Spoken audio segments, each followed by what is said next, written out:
The day had started off well. Fuck you and all your elbows.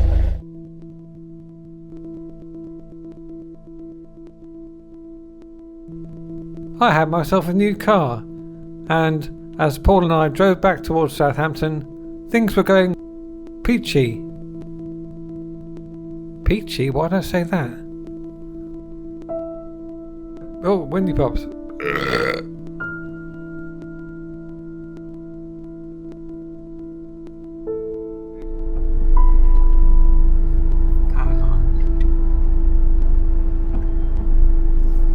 Look at the power lines. Yeah? What are you hoping to get from that? Christmas tree lights. They look like giant metal Christmas tree bastards. Giant metal Christmas tree bastards. Would you like to cover them in tinsels and light? From there, that does look like a Christmas tree. It's been left out in the rain over summer, and all the needles have dropped off. Yeah. We talked about total bollocks and enjoyed each other's company, but neither one of us knew what was about to happen next.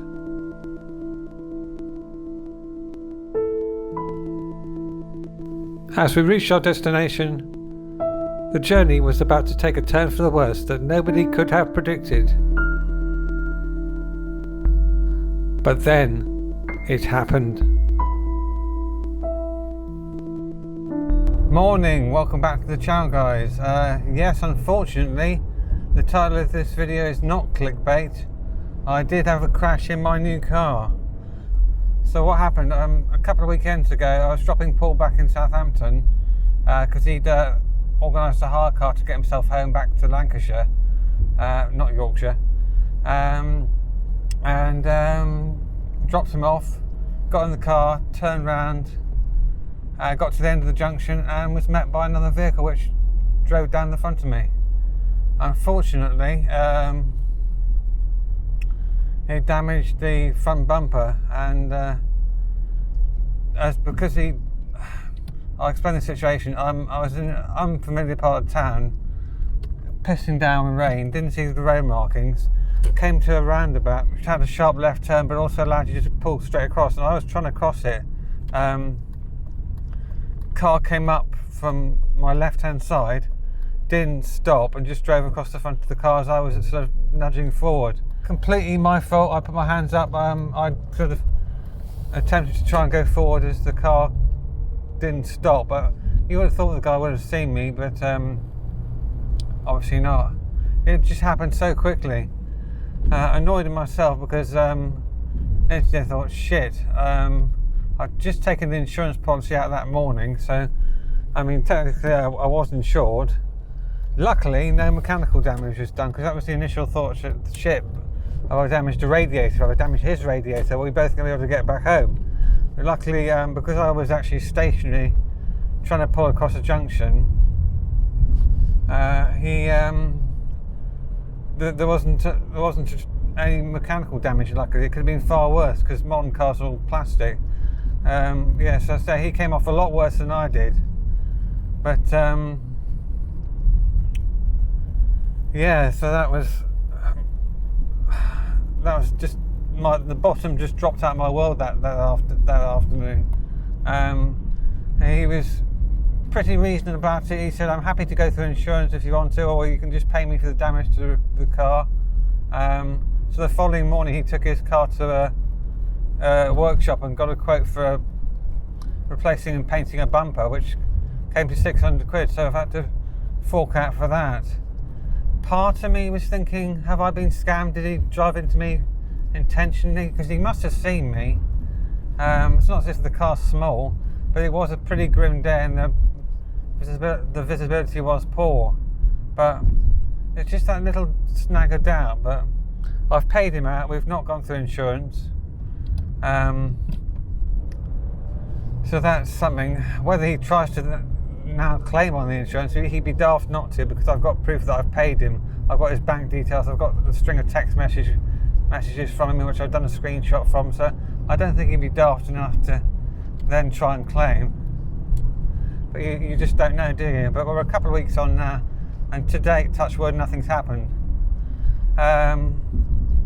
So last Wednesday I went down and saw my friend Chris. He has repaired the damage to the car, and I'm taking it back this morning to have it painted. I'll show you some pictures. It wasn't horrendous, but I'm just so annoyed with myself because this car was immaculate.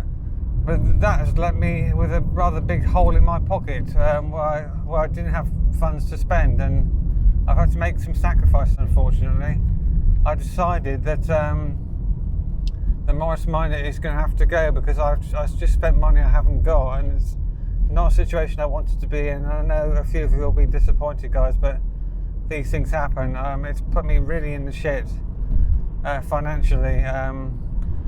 What with the bumper repairs as well, I'm going to be just out of pocket for just under £1,000, and I just haven't got that money to spend at the moment.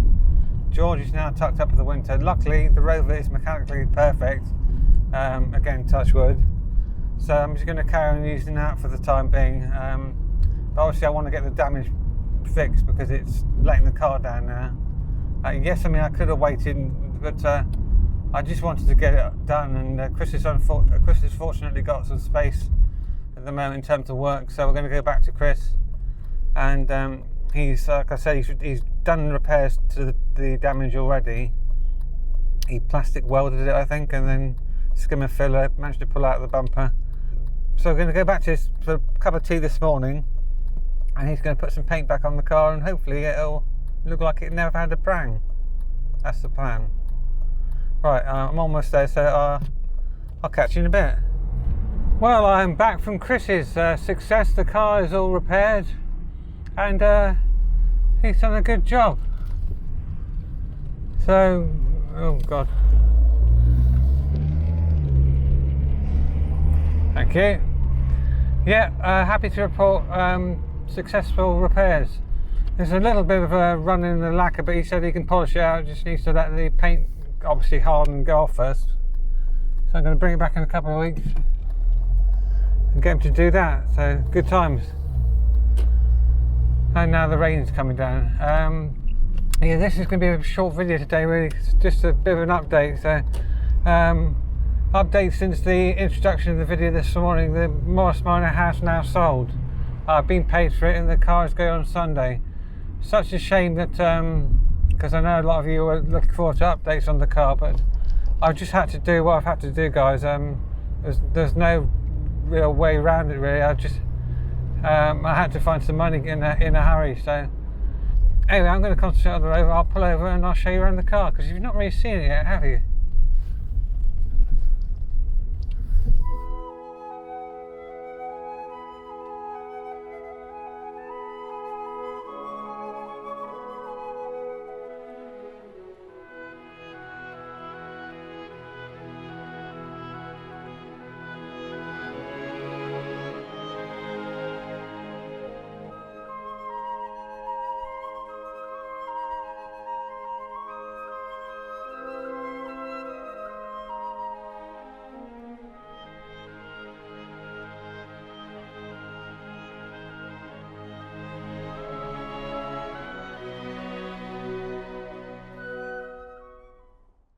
So this is a new purchase, guys. It's a 2002 Rover 75 Club with a 2-litre diesel BMW engine.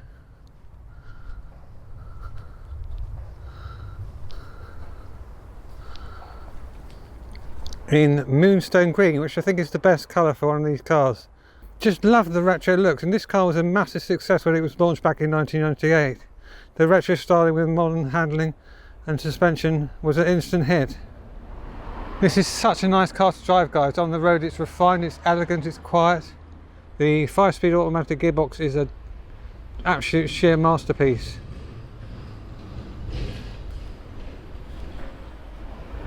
But let's take a look inside.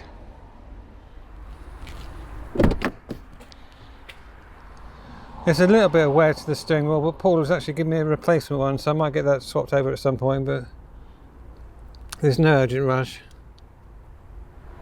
But what's it like on the road? Should we take it for a cheeky test drive? Yeah, let's do that. Mustn't forget the all-important seatbelt, guys.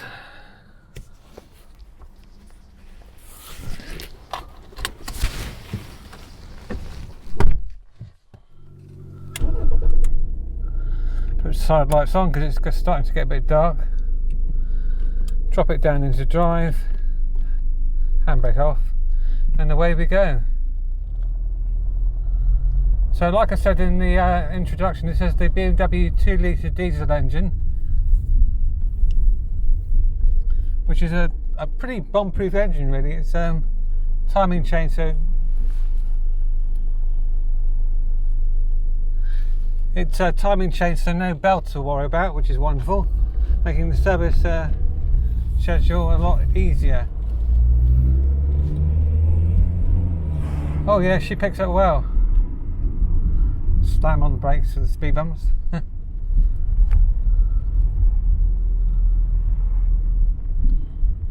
Apologies if you can't see anything, it's getting quite dark now. I see the battery's on its way out as well. I have to make this a short one, guys. Well, I'm going to wrap this one up, guys. So it's been a bit clickbaity, this video, but yeah,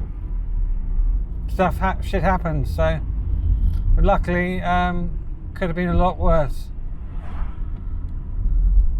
My thank you to Chris for his excellent turnaround on getting the work done quickly for me, and that's going to do it for this video. Thank you ever so much for watching, guys. Thank you for the support. Sorry about the Morris Minor again. I know there's a couple of people who are looking forward to the update, especially a friend of mine who lives in New Zealand. But the car's going to a good home. It's going to a chap who's got actually a Morris Traveller, and he's going to come down Sunday and drive it home. So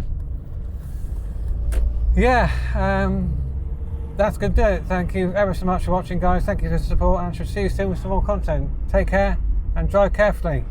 See you soon.